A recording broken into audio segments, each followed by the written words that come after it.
하나님께 영광과 찬송을 올려드립니다. 지나간 6달 동안 우리를 살피시는 하나님의 은혜 가운데 잘 지내고 오늘 하반기 첫 주일을 맞이했습니다. 오늘 3부 예배에 참여하신 우리 영락교회 성도들, 본당과 부속실에 계신 모든 분들, 또 방문하여 오신 분들, 우리 교회 오늘 새가족으로 오신 분들, 또 영상으로 사방에서 예배하는 모든 이들에게 영광 받으실 하나님께서 은혜와 축복을 내려주시기를 간절히 기원합니다. 앞으로 하반기를 살아가는 동안에 여러분의 마음에도 평안을 주시고 가정과 일터에 하늘의 기쁨을 주시기를 원합니다. 여름 성경학교와 수련회 비전 트립 학위 봉사 등등을 위해서 기도해 주시고 자녀들을 위해서 다 기도하면서 열심히 참여하도록 도와주시면 감사하겠습니다. 그리고 우리 기도원에 올라가서 특별 금요기도회를 이제 이번 금요일까지 합니다. 해당되는 교구는 기도원에, 다른 교구는 예배당에 오시는데 해당되는 교구라도 건강이 안 좋고 하신 분, 기도원까지 오기 힘든 분들은 다 예배당에 오셔서 함께 은혜를 받으시면 되니까 하여튼 여러분들이 어떤 형태로든지 그 말씀을 통해 큰 힘을 얻게 되시기를 바랍니다. 우리는 로빈son 크루소처럼 혼자 살지 않고 세상에 나가서 사회에 속해서 삽니다.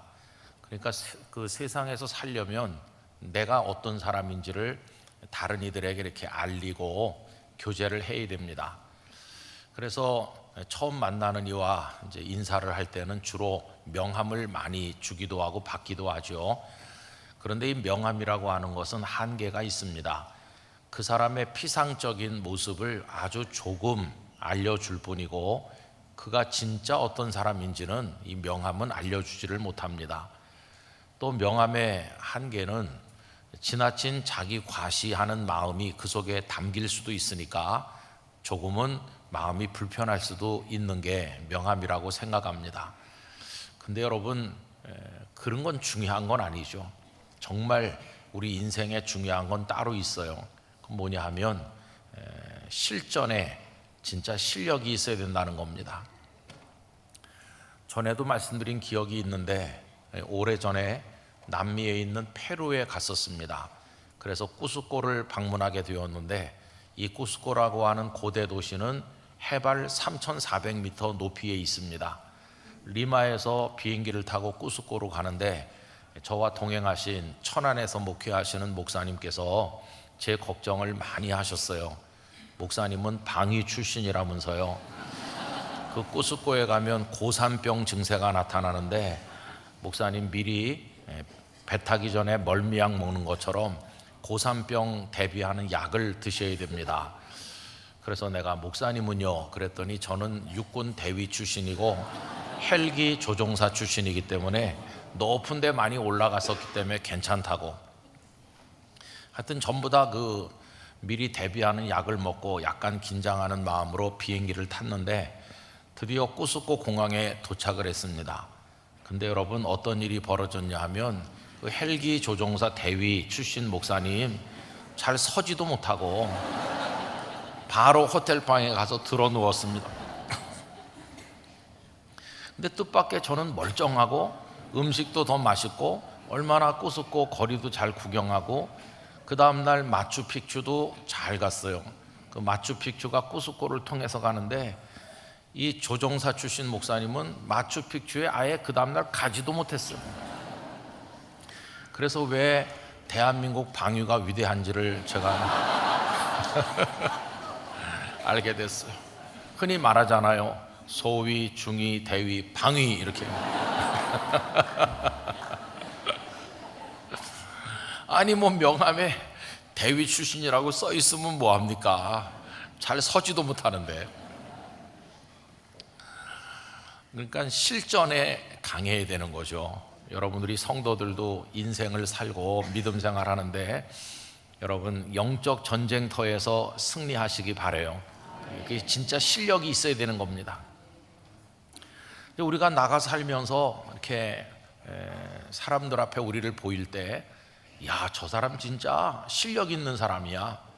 아무리 봐도 저 사람은 진짜 성도, 진짜 그리스도인이야, 이렇게 남에게 우리가 보여줘야 되는데, 그럼 뭘 어떻게 우리가 나타나면 좋을까요? 부산에서 장로님들하고 어떤 새로 생겼다는 식당에 갔는데요, 이제 음식을 주문하고 이렇게 앉으니까 그 아주머니가 우리 보고 술은 뭘로 하시겠어요? 이렇게 물어보는 거예요. 그래서 제가 여기 우리 중에 누가 술을 제일 잘 마시게 생겼습니까? 그랬더니 선생님요, 이러는 거예요. 아니, 혹시 목사님 아니세요? 이렇게 말해야지 그분이. 제가 이렇게 목사 같지 않습니까? 근데 술 많이 먹는 사람 같이 보이는 거예요. 그래서 밥 먹으면서 내 마음이 목사같이 안 보이고 주당같이 보이는구나. 우리 성도님들 어디 가시면 예수 믿는 사람이냐고 물어보나요? 뭐 이렇게 풍기는 뭔가 그리스도의 향기가 나타나는 그런 게 뭐 있으세요? 오늘 읽은 말씀 가운데 나타나게 한다는 말이 2번 나옵니다. 10절과 11절에 나오는데, 이게 파네로라고 하는 헬라어 동사를 번역한 건데요, 나타나서 남에게 드러내 가지고 보여주는 거, 알려주는 거, 그런 걸 파네로라고 합니다. 그러면 내가 그리스도인이라는 거를 뭘 통해서 이렇게 사람들에게 나타내 보여야 될까? 그게 이제 중요한 주제입니다. 우리가 구약 성경에서 존경하는 모세를 생각을 해보면, 이제 모세가 미디안 광야에 계시다가 이제 백성들 앞에 등장하는 겁니다. 그 백성들이 모세를 신뢰해야 이제 그들의 지도자가 될 거 아닙니까? 근데 모세에게는 세상 사람들이 다 가지고 싶어 하는 게 많이 있었습니다. 그러니까 모세가 이렇게 자신을 소개할 수 있는 거죠. 여러분, 참 고생이 많습니다. 저도 여러분들과 같은 핏줄인 이스라엘 백성 중에 한 명입니다. 근데 제가 오늘 여러분 앞에 온 것은 여러분들을 위로하고 여러분들과 힘을 모아서 이 애굽을 벗어나서 가나안 땅으로 가기 위함입니다. 여러분, 저를 지도자로 받아들여 주세요. 그럼 백성들이 당신이 뭔데 우리 지도자가 될 수 있느냐, 이럴 때 어떻게 자기를 소개하면 되겠습니까? 제가 태어나서 오늘까지 어떻게 살았는지 여러분이 들어보시면 저를 지도자로 받아줄 수밖에 없을 겁니다. 저는 태어났을 때 나일강에 석 달 이후에 우리 부모님이 갈대 상자 안에 담아서 띄웠는데, 글쎄 이게 어떻게 된 일인지 바로왕의 딸이 내려왔다가 절 발견하지 않았습니까? 그래서 제가 공주의 아들이 됐습니다. 그리고 40년을 왕자의 신분으로 궁궐에서 산 사람입니다. 그럼 백성들이 와, 아니 어떻게 그런 일이 벌어졌지? 그러면서 이제 모세에 대해서 호기심이 생길 거 아니겠어요? 야, 이분은 정말 우리랑 다르구나, 정말 신비롭구나 생각을 하겠죠. 제가 여러분 40년 궁궐에 살면서 최고의 학문을 배웠고 군사를 인솔하는 법을 배웠고 리더십 훈련을 받았고 제가 다 갖춘 사람입니다. 그게 전부가 아닙니다. 그 후에 40년은 미디안 광야에 지나면서 제가 인격적으로 많이 성숙했고 제 마음을 다스리는 법을 배웠습니다. 여러분 어떠세요? 저를 지도자로 받아주시지 않겠어요? 그러면 백성들이 이만한 사람을 우리가 어디서 찾겠느냐 그러면서 모세 모세 그러면서 열광하지 않겠어요? 그런데 여러분, 출애굽기, 레위기, 신명기까지, 민수기, 신명기까지 쭉 읽어봐도 모세가 자신을 그런 걸 가지고 소개한 게 없어요. 우리 같으면 학벌, 뭐 가문, 뭐 직업, 뭐 지위 이런 거 가지고 명함 주면서 할 텐데 모세는 그런 거 하지 않았어요. 그가 백성들에게 자신을 나타낼 때 한 말은 딱 하나입니다. 하나님께서 보내셨습니다. 전능하신 하나님, 아브라함과 이삭과 야곱의 하나님께서 나를 여러분에게 보내셨습니다. 하나님께서 도우십니다.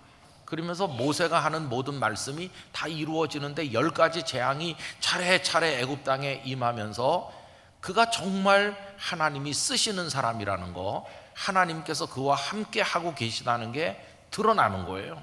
그게 모세의 실력이었어요. 여러분, 그는 하나님과 함께하는 사람인 것을 나타내 보였죠.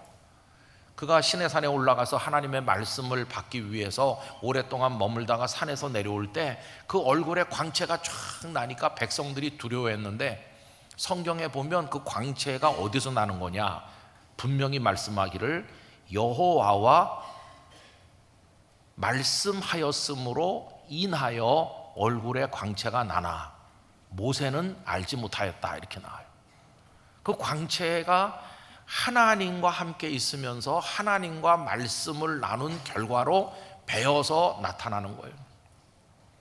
저는 우리 성도들에게도 그런 일이 얼마든지 있을 수 있다고 생각합니다. 무슨 전등불을 밝히는 그런 빛은 아니지만은 하나님을 경건하게 오랫동안 경외하고 기도를 많이 드리고 말씀에 따라 살고 삶을 하나님께 맡기고 살아가는 성도들은 가만히 보면 마음이 평안하고 눈빛이 안정되어 있고 어려운 일이 있어도 당황하지 않고 다른 사람을 품어줄 줄 알고 겸손하고 당당하고 담대하게 인생을 묵묵히 걸어가는 그런 모습에서 뭔가 다르다, 이분에게서는 하나님의 백성의 냄새가 풍기는구나, 이런 게 느껴지는 거잖아요. 여러분, 우리도 그런 모습의 사람이 되기를 간절히 원하는 것입니다. 하나님께서도 모세에 대해서 말씀할 때 똑같았어요. 민수기 12장에 보면 모세의 누이인 미리암과 형님 아론이 동생 모세를 비방하면서 뭔가 갈등이 생겼는데, 그때 모세는 겸손하고 온유한 사람이기 때문에 일절 응대하지 않았다고 그랬어요. 근데 하나님이 개입하셔서 미리암과 아론을 꾸지람하시고 모세를 높여주시는 장면이 나오는데, 모세를 높여주시는 근거가 뭡니까? 모세는 애굽의 궁궐에서 많은 걸 배우고 뭐 이런 걸 말씀하셨나요? 하나님 역시 모세를 높이시되 그 근거를 그런 데서 찾지 않으셨어요. 똑같이 말씀하십니다. 너희들보다 모세가 월등한 이유가 뭐냐 하면 모세는 나와 얼굴을 마주대하고 이야기하는 사람이다. 하나님과 함께 있다고 하는 이게 모세의 실력이었어요. 그게 나타나는 것이, 여러분, 이게 모세의 영적 실력이죠. 명함을 돌리지 않았어요. 그러나 그의 삶과 그의 인격과 그의 말과 그의 모든 것 속에 하나님이 이렇게 보여지는, 그게 모세였어요. 오늘 본문에 와가지고 신약 성경에서 우리가 존경하는 바울 사도를 만납니다. 근데 바울 사도는요, 정말 고생 많이 했어요. 환난도 많이 당하고 핍박도 당하고 십자가 지는 일이 한두 가지가 아니었어요. 오늘 읽은 본문에도 그런 내용의 암시가 나오죠. 여러분 8절과 9절을 보시면 이렇게 되어 있습니다. 우리가 사방으로 우겨쌈을 당하여도 쌓이지 아니하며 답답한 일을 당하여도 낙심하지 아니하며 박해를 받아도 버림받지 아니하며 거꾸로 뜨림을 당하여도 망하지 아니하고 라고 했는데, 이게 어떻다는 겁니까? 사방에서 우겨 싸는 사람들이 있었다. 답답한 일도 많이 당했다. 박해도 많이 받았다. 그리고 거꾸로 뜨리는 사람이 있어서 그래서 내가 나가 넘어질 때도 있었다는 거예요. 그런 어려운 일이 많이 있었다고 얘기하고 있어요. 우리가 고린도 후서를 읽었는데 이 고린도 후서를 기록할 때도 바울이 힘들었습니다. 예를 들어서 고린도 후서 7장 5절에 보면 이런 말씀이 있어요.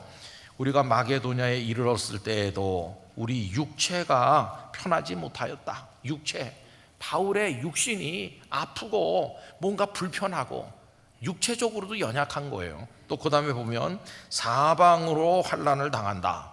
여러분, 우리가 한쪽 방향에서 어려움이 와도 밤잠을 못 자고 고민하는데 그냥 사방에서 환난을 당하는 거예요. 그래서 밖으로는 다툼이요, 이 바깥에 있는 사람들이 자꾸 공격하니까 이 사람과 갈등 저 사람과 갈등하면서 다툼이 사방에서 일어나고, 그럼 마음이 어떻습니까? 안으로는 두려움이었노라. 마음이 늘 두렵고 불안하고 염려가 많고, 바울도 그런 상황에 있었다는 거예요. 여러분, 바울이 그러면 무슨 나쁜 범죄를 저지르다가 뭐 이런 고통을 겪는 겁니까? 아닙니다. 그런 정말 귀한 사람으로서 사랑의 마음을 가지고 고린도에 있는 사람들에게 예수님의 복음을 전해서 그들이 어떻게 해서라도 구원을 받는, 하나님의 축복을 받는 사람 되도록 가서 섬기는 건데도 그들이 바울을 알아주지 않고 쓰레기 취급을 하고 찌꺼기 취급을 하는 거예요. 여러분, 그 이야기가 고린도전서 4장 11절에서 13절까지 나오는데 제가 쉬운 성경으로 읽어보겠습니다. 지금 이 순간까지 우리는 굶주리고 목마르고 헐벗고 메맞고 집 없이 떠돌아다니면서 우리의 손으로 힘써서 일하였습니다. 우리는 저주를 받지만 축복해주고 핍박을 당하여도 참고 인내하며 모욕을 당하여도 다정한 말로 대답하였습니다. 바로 이 순간까지 우리는 세상의 쓰레기와 만물의 찌꺼기가 되었습니다. 이런 견디기 힘든 고통을 겪는 거예요. 여러분, 우린 자존심이 상하면 참질 못해요. 제가 지금까지 목회하면서 많은 목사님들, 권사님, 집사님, 장로님들 많이 만났는데요, 평소에는 천사 같고 열심히 교회를 사랑하고 봉사하는 것 같은데 어떤 자존심 상하는 일이 있으면요, 뒤집어져 가지고 교회고 뭐고 하나님의 영광이고 뭐고 눈에 보이질 않아요. 그냥 자기 그 자존심 그것 때문에 막 교회를 쪼개 나가는 사람도 있고, 얼마나 사람이 딴 사람으로 변하는지, 저게 저런 거구나, 그런 거 참 많이 봤어요. 마음이 아프죠. 근데 바울이 천한 사람입니까? 태어날 때부터 그는 로마 시민권이 있는 집안에서 태어났고 최고의 스승인 가말리엘의 수제자였고, 그는 유대 사회에서 전도 양양한 그런 사람이었어요. 귀한 사람이었어요. 그런데 복음 전하는데 찌꺼기처럼 취급당하고 쓰레기처럼 밟히는 거예요. 이 자존심이고 뭐고 다 무너졌어요. 그럼 여러분 어떻게 견딥니까? 다 뒤집어 엎어버리고 판을 깨버리고 그냥 거기서 끝장을 보고 그러고 싶은 생각이 없었을까요? 여러분, 그런데 바울은 그렇지 않았어요. 그런 어려움을 견디면서도 그는 당당했어요. 의연하게 그 자리에 서서 자신에게 주어진 삶을 지켜나가는 거예요. 아까 읽었던 8절 9절을 이번에는 성도님들 같이 읽어보도록 합시다. 우리가 사방으로 우겨쌈을 당하여도 쌓이지 아니하며 답답한 일을 당하여도 낙심하지 아니하며 박해를 받아도 버림받지 아니하며 거꾸로 뜨림을 당하여도 망하지 아니하고. 할렐루야. 여러분, 우겨 싸러 오는 사람들이 사방에 많았지만 그래서 내가 거기서 그냥 무너졌느냐? 아니다. 나는 쌓이지 않았다. 답답한 일을 내가 많이 당했지, 그래서 내가 다 끝을 봤느냐? 아니다. 나는 이렇게 멀쩡하다. 박해를 많이 받았지만 나는 거기서 주저앉은 게 아니다. 나를 넘어뜨리는 사람도 많았지만 그래 거꾸로 졌다가도 내가 오뚜기처럼 다시 일어섰다. 여러분, 이게 사도 바울의 영적 실력이었어. 야, 어떻게 이럴 수가 있을까? 아니, 그 사람 원래 둔하고 목석이고 남들이 뭐라고 그래도 그건 못 느끼는 그런 사람인가? 아닙니다. 여러분, 바울 서신들을 읽어보세요. 빌립보서 같은데, 빌레몬서, 디모데 전후서 잘 읽어보면 굉장히 섬세한 사람이고 예민하고 논리적이고 남에게 신세지지 않으려고 그러고 굉장히 감수성 예민한 그런 분이 바울이라는 걸 알 수 있어요. 누구보다도 아파하고 누구보다도 눈물이 많고 누구보다도 괴로워했어요. 막 죽을 것 같은 고통을 많이 겪었어요. 근데 어떻게 이렇게 극복할 수 있었을까? 그 비결이 도대체 뭘까? 여러분, 그 비결은 딱 하나였어요. 그가 뭐 학벌, 문벌 이런 거 좋은 거가 그의 힘이 됐을까요? 아니요. 그런 건 아무 소용이 없었어요. 그를 그 모든 상황에서 일어설 수 있게, 견뎌나갈 수 있게, 진짜 그리스도의 제자답게 승리하도록 만드는 힘은 딱 하나였어요. 하나님을 믿는 힘이었어요. 하나님을 믿는 힘이 그를 일어서게 만든 것이. 여러분, 그 얘기가 13절과 14절인데 우리 다 같이 읽어보도록 하겠습니다. 기록된 바 내가 믿었으므로 말하였다 한 것 같이 우리가 같은 믿음의 마음을 가졌으니 우리도 믿었으므로 또한 말하노라. 주 예수를 다시 살리시니가 예수와 함께 우리도 다시 살리사 너희와 함께 그 앞에 서게 하실 줄을 아노라. 아멘. 내가 믿기 때문에 여러분에게 말하는 겁니다. 뭘 믿느냐? 예수님을 죽은 자 가운데서 살려내신 전능하신 생명의 하나님께서 나와 우리들도 다시 살려내실 줄 믿습니다. 이거예요. 사람들이 나를 죽이려고 달려와도 내가 설령 죽는 한이 있어도 다시 살려내실 하나님을 믿기 때문에 나는 포기하지 않고 이 길을 간다고 얘기하는 거예요. 믿음의 힘이었어요. 그래서 여러분, 죽을 것 같은 고통을 겪을 때마다 역설적으로 죽는 게 아니라 오히려 예수님의 생명의 능력을 경험하는 거예요. 여러분, 그 얘기가 오늘 본문 10절과 11절인데요 우리 같이 읽겠습니다. 우리가 항상 예수의 죽음을 몸에 짊어짐은 예수의 생명이 또한 우리 몸에 나타나게 하려 함이라. 우리 살아있는 자가 항상 예수를 위하여 죽음에 넘겨짐은 예수의 생명이 또한 우리 죽을 육체에 나타나게 하려 함이라. 아멘. 죽음 같은 고통을 많이 겪지만 그런 고통을 겪을 때마다 역설적으로 예수님의 생명을 경험한다는 거예요. 생명을 경험하면서, 이게 사도 바울의 영적 실력이라고 할 수 있습니다. 여기서 독특한 표현이 있죠. 예수의 죽음을 몸에 짊어진다. 죽음을 짊어지는 게 뭐겠어요? 죽는 자가 되는 거예요, 예수님처럼.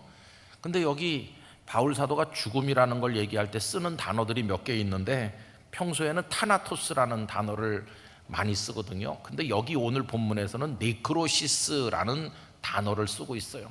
다 죽음을 가리키는 말인데 약간 뉘앙스는 달라요. 타나토스는 그냥 죽음 자체를 말하는 거고, 네크로시스는 죽어가는 과정을 좀 더 강조하는 거예요. 근데 오늘 본문에서 네크로시스라는 말을 쓴 거는 예수님의 죽음을 짊어진다는 말은 나도 날마다 죽어간다, 그런 뜻이에요.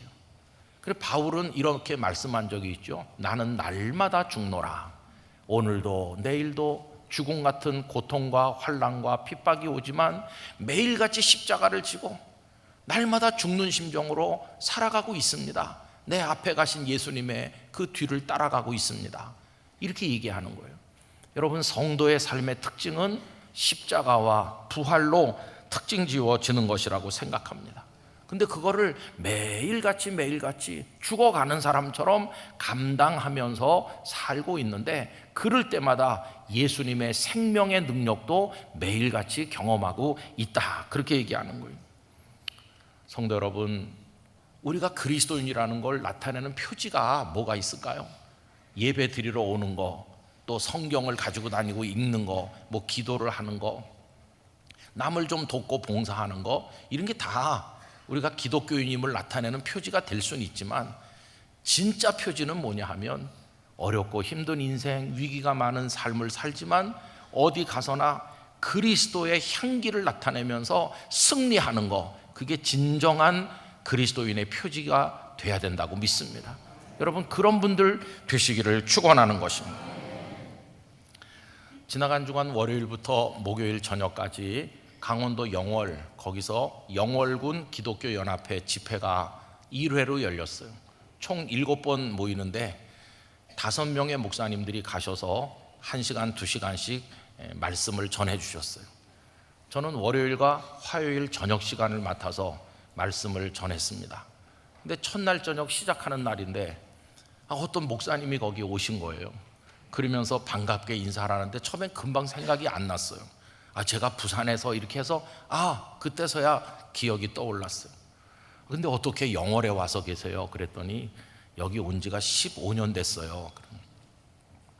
그러면서 목사님 바쁘겠지만 내일 저녁까지 계신다고 하니까 우리 교회 한번 들러주시면 큰 힘이 되겠습니다. 그래서 제가 그 다음날 오전 예배를 끝내고, 그리고 이제 회장 목사님께 부탁을 해가지고 저를 좀 태워달라 그래가지고 그 교회를 갔어요.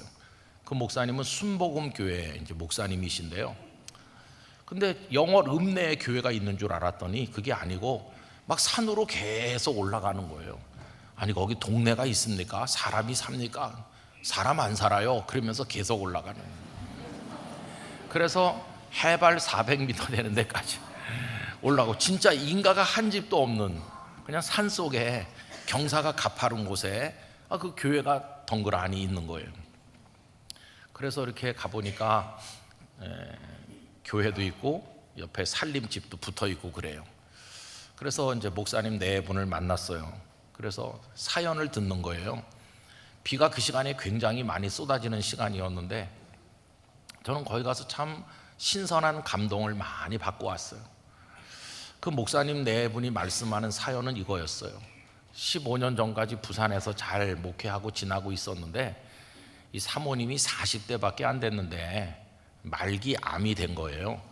그래가지고 수술도 다 했고 항암을 30번이 넘게 받고 이제는 대꼬챙이 같이 말랐고 병원서도 다 손들고 이제는 뭐 집에 가서 맛있는 거나 잡수셔라, 이게 다 끝난 거예요. 그래서 두 내외가 하나님 앞에 눈물로 기도하는데 어떤 선배 목사님이 강원도 영월에 교회가 하나 있는데 가겠느냐, 그래서 부산 생활을 정리하고 영월로 갔는데 그 임대 예배당인데 임대료를 못 갚아갖고 빚만 잔뜩 있는, 목사님 가진 걸로 다 빚을 정리하고 성도도 별로 없으니까 이제 거기 교회를 폐쇄하고 이 산에 올라온 거예요. 상당히 경사도 진데 목사님이 목수도 하고 미장이도 하고 직접 다 해가지고 비탈을 다 개간을 해서 그래서 거기다가 예배실도 만들고 살림집도 만들고 잘 만들어 놨어요. 솜씨가 아주 좋으시더라고요. 못 하나 박다가 손등을 내리치는 우리하고는 좀 차원이 다르신 것 같아요. 잘 해놓고, 그리고는 뭐 거기 화원같이 가꿨는데 에덴 동산인가 할 정도로 예쁘게 해놓고 블루베리 무슨 베리 시리즈를 많이 이렇게 심어서 사람들 주기도 하고 이렇게. 근데 제가 가서 거기서 감동받은 건 뭐냐 하면은 이 두 분이 천사인가 이렇게 생각될 정도로 얼굴이 얼마나 평안하고 환한지 몰라요. 그 십몇 년 전에 그 부산서 그냥 사모님은 다 된 거 아니에요. 항암을 30몇 번을 하고. 근데 지금도 건강하다는 거예요. 거기 오셔가지고 하나님이 산 기적을 보여주고 계신 거예요. 그러면서 이 두 분이 그 영월 읍내 가서 사람들을 전도해갖고 태워가지고 와서 같이 예배 드리고 거기서 다 농사진 걸로 대접하고 그 작은 예배당에 몇 명 안 되는 성도지만 경건한 예배가 있고 진실한 교제가 있고 따뜻한 사랑이 있고 섬기고 봉사하고. 근데 그 집회에 한 40대쯤 돼 보이는 자매가 왔는데 그 자매가 저보고 목사님, 저도 이 목사님 교회 예배 드리는 사람이에요. 그러면서 제가 영락교회 출신이에요. 서울에 오는 일 있으면 요새도 영락교회 예배 가고 있어요. 그래서 엄청 반가워 하시더라고요. 여러분, 그 비탈진 곳에 교회를 세우고 그 자리를 15년이 넘도록 지키고 있는 그 목사님 네 분을 보면서 이게 진짜 실력이다, 실력. 하나님을 원망해도 수도 없이 원망할 수 있고 다 포기할 수도 있는데 이 두 분은 거기서 믿음의 길을 지키고 목회자의 가정의 길을 지키는 거예요. 그래서 제가 나중에 제 아내와 함께 꼭 한번 가보려고 생각을 하고 있습니다. 여러분, 저 이런 사람입니다 그러면서 빳빳한 종이에 황금 글자로 새겨서 명함 나눠주면 그게 우리가 그리스도인임을 나타내는 걸까요? 그건 아닐 거예요. 우리가 아는 것처럼 같은 감방에 있는 22살 된 중국 여자 사형수, 그 사람을 죽기 전에 전도하기 위해서 자신의 음식을 매번 나눠줬던 안희숙 여사님, 좋은 양복 한 번 입으시고 그냥 남에게 다 어려운 사람 입혀주신 우리 한경직 목사님, 목사님을 쫓아내려고 모아가지고 막 와서 소리 지르는 성도들이 있는데 대응하지 않으시고 매일 밤 예배당에 가서 자신을 향해 악담을 퍼붓는 성도들의 이름을 부르면서 그들이 믿음에서 이탈하지 않게 해달라고 눈물로 기도하는 목사님. 어느 날 밤 예배당에 갔다가 그 목사님이 자기 이름을 부르며 눈물로 기도하는 걸 듣고 엎드러져서 회개했다는 어느 장로님. 그런 이야기들. 그리고 영락교회 와서 그 먼 거리 2시간씩 걸리고 3시간씩도 걸리는 걸 지팡이 짚고 이 예배당에 오기 위해서 갈아타면서 오시는 노 권사님들과 교회학교 교사를 40년씩 하고 찬양대석을 몇십 년씩 지키면서 그냥 이 교회를 사랑하는 우리 많은 성도들, 그리고 가봤자 그냥 오지고 가난한 사람들밖에 없는데도 그들을 사랑해서 나눠줄 물건을 바리바리 싣고 또 비행기에 몸을 실는 그 선교사님들, 한 명이라도 더 예배 참석하게 하려고 도로도 안 좋은데 낡은 봉고차를 몰고 달려가는 그 산골짜기 깊은 데까지 가는 많은 농촌교회 목사님들, 실패해가지고 희망이 없어 보이지만 하나님은 나를 일으켜 세울 줄 믿습니다 그러면서 감사 기도를 드리는 집사님, 보기 좋게 낙방했는데 하나님 원망하지 않고 내가 나가려는 문을 닫으신 하나님, 더 크고 새로운 문을 열어주실 줄 믿습니다 그러면서 감사헌금 바치고 기도하던 제 친구, 희망 없는 병을 앓으면서 하나님 부르실 시간이 다가오는 걸 알면서도 천국이 있음에 감사하면서 마지막까지 찬송을 부르며 주님께 가기를 소망하여 기도하는 많은 성도들, 우리 동료들, 그런 분들의 모습 속에 주님이 보이지 않습니까? 생명이 느껴지지 않습니까? 그분들의 그 모습이 진짜 빛나는 명함이 아닙니까? 거기서 그리스도의 향기가 풍겨 나오는 거예요. 그리스도의 향기. 그게 진짜 실력인 거예요. 영적 실력. 사탄을 이기고 인생을 이기는 실력. 여러분, 그런 실력을 우리도 가져야 되는 것이, 하반기가 시작이 되고 아니 또 6개월 지난 다음에 2025년 새 달력을 붙인다고 뭐가 달라지겠어요? 여전히 우리를 에워싸려는 세력, 답답하게 만드는 사람들, 박해 같은 것들, 우리를 거꾸로 뜨리는 세력들은 여전할 거예요. 그럼 그 속에서 우리는 어떻게 견뎌낼 수 있을 것인가? 여러분, 사도 바울이 보여주고 있는, 그리고 앞에서 말씀드린 모세가 보여주고 있는 하나님이 함께 하신 예수님의 생명의 능력, 그거를 오늘 삼부 예배 드리는 성도 모두에게 하나님 주시기를 축원하는 것입니다. 그 힘으로 이겨나가게 되기를 원하는 겁니다. 근데 이런 능력이 우리에게는 없는 거예요. 우리는 다 질그릇같이 박사 깨지기에 그런 연약한 그릇밖에 안 되기 때문에 하나님께 있는 거예요, 그 능력이. 오늘 본문 7절인데요 7절 같이 읽겠습니다. 우리가 이 보배를 질그릇에 가졌으니 이는 심히 큰 능력은 하나님께 있고 우리에게 있지 아니함을 알게 하려 함이라. 하나님께 있는 것이지 우리에게 있는 게 아니니까, 나는 질그릇같이 연약하니까 이제 내 명함 이거 다 폐기 처분해야 되는 거예요. 그런 거 폐기 처분하고 하나님의 능력 믿고 그 안에 예수님의 생명력을 의지하면서 여러분 그렇게 우리 살아가게 되기를 원하는 것입니다. 그러면서 그 삶은 아까 말씀드린 것처럼 감동이 있는 삶을 살아가는 거, 그게 진짜예요, 진짜. 저는 그걸 잘 담은 기도가 아시시의 프란시스의 그 평화의 기도라고 생각합니다. 잘 아는 내용이지만 제가 읽어드리도록 하지요. 주님, 저를 당신의 평화의 도구로 써주소서. 미움이 있는 곳에 사랑을, 다툼이 있는 곳에 용서를, 분열이 있는 곳에 일치를, 의혹이 있는 곳에 신앙을, 그릇됨이 있는 곳에 진리를, 절망이 있는 곳에 희망을, 어둠의 빛을, 슬픔이 있는 곳에 기쁨을 가져오는 자 되게 하소서.